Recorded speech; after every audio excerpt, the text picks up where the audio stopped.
পায়ে প্রচন্ড ব্যথা থাকে, অনেক সময় ইনফ্লামেশন হয় বা কাটা ছেঁড়া হতে পারে, সোয়েলিং হয়ে যেতে পারে, ওন্ড হতে পারে, তারপরে ফিভার বেশি থাকবে।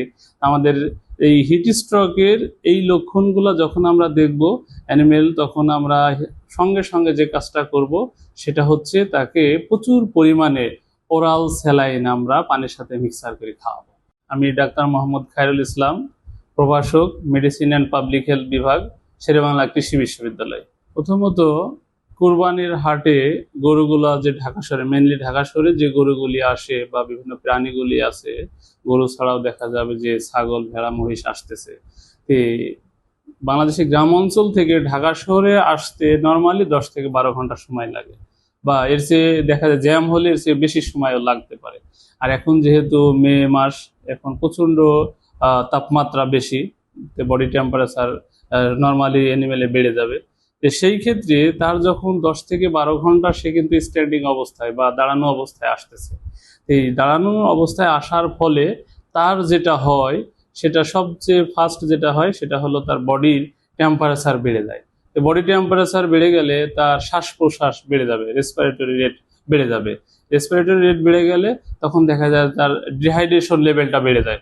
ডিহাইড্রেশন লেভেলটা যখন বেড়ে যায় তখন দেখা যাবে যে ওই অ্যানিমেল তখন মুখ থেকে লালা ঝরতে থাকে, অনবরত লালা ঝরবে, স্যালাইভা যেটাকে আমরা বলি, হ্যাঁ, সে স্যালাইভা সিগ্রেশন হবে। এটা হওয়ার ফলে দেখা যায় যে ও তখন উইকনেস হয়ে যায়, কারণ 10 থেকে 12 ঘন্টা খাবার যেহেতু দেওয়া হয় না, উইকনেস হয়ে যায়। তখন এই কুরবানির হাটে পৌঁছার পর অ্যানিমেলটা দেখা যায় যখন সে ট্রাক থেকে নামবে, নামার পর দেখা যায় যে তার পায়ে প্রচণ্ড ব্যথা থাকে, অনেক সময় ইনফ্লামেশন হয় বা কাটা ছেঁড়া হতে পারে, সোয়েলিং হয়ে যেতে পারে, ওন্ড হতে পারে, তারপরে ফিভার বেশি থাকবে।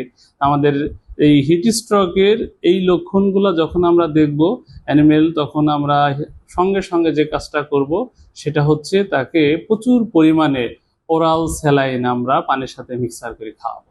তো ওরাল স্যালাইন দেওয়ার পর আমাদের ঢাকা শহরে এবছর হয়তো 25 থেকে 27টা কুরবানির হাট সিলেক্ট করা হয়েছে, উত্তর সিটি বা দক্ষিণ সিটি, এই দুই সিটি কর্পোরেশনের মাধ্যমে। এই হাটগুলোতে ভেটেরিনারি সার্জন থাকবে, বিভিন্ন ডাক্তার থাকবে, পাশাপাশি দেখা যাবে যে বিভিন্ন, শুধু সিটি কর্পোরেশনই না, বিভিন্ন কোম্পানির পক্ষ থেকেও কিন্তু ভেটেরিনারিয়ান থাকে হাটে, তাদের কোম্পানির প্রচারণার স্বার্থে দেখা যাবে যে ডাক্তাররা থাকবে। ব্যবসায়িকরা তো ফার্স্টে যে কাজটা করবে, হাটে পৌঁছানোর পর গরুগুলাকে বা ছাগলগুলাকে বা মহিষগুলাকে নামার পরই তাকে যেন নর্মাল পানি দেওয়া হয় এবং পানির সাথে ওরাল স্যালাইন দেওয়া হয়। আর যদি সে পানি না খেতে চায় বা দেখা যায় যে উঠে না দাঁড়াতে পারে, তখন তাকে দ্রুত ডাক্তারের পরামর্শ নিতে হবে। সিটি কর্পোরেশনের পক্ষ থেকে প্রত্যেকটা হাতে একটা করে স্টল থাকবে, প্রত্যেকটা হাটেই সিটি কর্পোরেশনের পক্ষ থেকে তো থাকবে, ফ্যানের ব্যবস্থা থাকে। এছাড়াও দেখবেন যে আপনারা ব্যবসায়িক যারা আসে ওরা কিন্তু হাত পাখা নিয়ে আসে, হাত পাখা নিয়ে এসে তার অ্যানিমেলটাকে, তার প্রাণীটাকে সে কিন্তু বাতাস করতে থাকে।